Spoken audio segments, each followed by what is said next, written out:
শেখ হাসিনাকে দেশ থেকে বিতাড়িত করা এবং তার সহযোগী এমপি মন্ত্রী যাদেরকে দেশ থেকে বিতাড়িত করা হয়েছে, তো ওনার অনেকগুলো কারণ আছে। তার মধ্যে বিশেষ যে একটা কারণ সেটা হলো ওনার যারা এমপি ছিল, মন্ত্রী ছিল, এদের অধিকাংশই ছিল অযোগ্য এবং আউল ফাউল টাকলা এরকম কিছু অসভ্য জাতের লোক ছিল এমপি মন্ত্রীদের মধ্যে, যাদের কথাবার্তা সেরকম ভালো ছিল না। কোন আলেমের সাথে কীরকম আচরণ করতে হয়, কথা বলতে হয় এরকম ছিল না। না থাকার কারণে বিশেষ করে তারা আলেমদের সাথে এবং জ্ঞানীজন তাদের সাথে খারাপ আচরণ করতো, অশ্লীল ভাষায় কথাবার্তা বলতো। মূল একটা কারণ ছিল এরকম যে ওনার যতগুলো মন্ত্রী ছিল, এমপি ছিল, অধিকাংশই দেখবেন আপনি চলচ্চিত্রের কেউ নায়ক, তারপর কেউ খেলোয়াড়, এগুলো উনি নিতেন, নিয়ে ওনাদেরকে এমপি মন্ত্রী বানাইতেন, যার কারণে ওনার অধঃপতনটা হয়েছে আর কি। কিন্তু এই ভুলটা যেন আমাদের না হয়।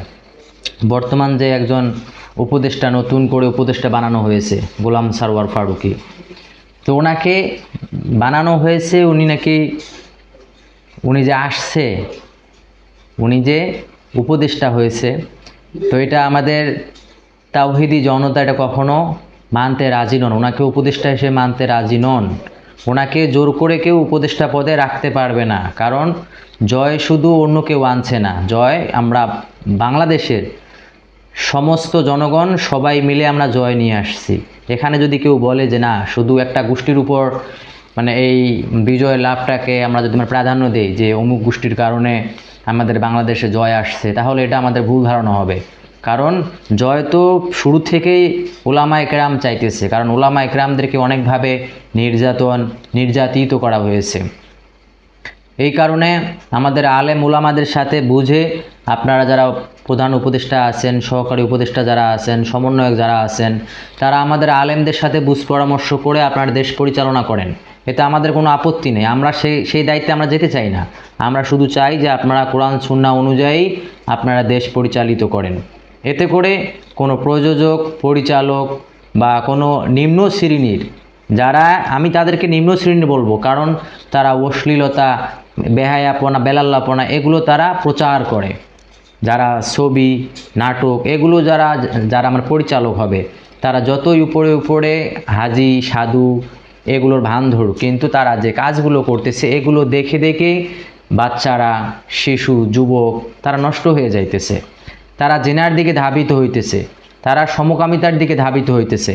এই কারণে ওনাকে অচিরেই গোলাম সারওয়ার ফারুকী, ওনার সব থেকে ঘৃণিত যে একটা কথা সেটা হলো, উনিও আমাদের হজরত রহমতুল্লাহ আলাই, মুফতি শফি সাহেব রহমতুল্লাহ আলাই, ওনাকে উনি তেঁতুল হুজুর বলে ব্যঙ্গ করছিল।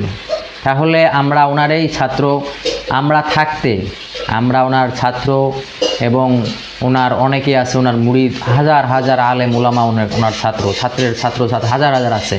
তাহলে ওনাকে তেঁতুল হুজুর বলছে, সেই হিসেবে আমরা কীরকম করে আলেম সমাজ, আমাদের সেরেতাজ, আমাদের নয়নের মণি, আমাদের ওস্তাদুল আসাতা, আমাদের ওস্তাজ, ওনাকে যদি একজন সাধারণ চলচ্চিত্রের পরিচালক উনি তেঁতুল হুজুর বলতে পারে, তাহলে আমরা এই সময়ের মধ্যে আমরা ওনাকে কখনো উপদেষ্টা পদে আমরা দেখতে চাই না। অচিরেই অবিলম্বে আপনারা যারা আছেন, প্রধান উপদেষ্টা আপনারা যারা আছেন, অচিরেই অবিলম্বে ওনাকে ওনার পদ থেকে আপনারা ওনাকে অব্যাহতি দেন। আর না হলে সাধারণ তাওহিদি মুসলিম জনতা, সাধারণ জনতা এরা কখনোই বরদাস্ত করতে পারবে না, কখনোই মেনে নিবে না।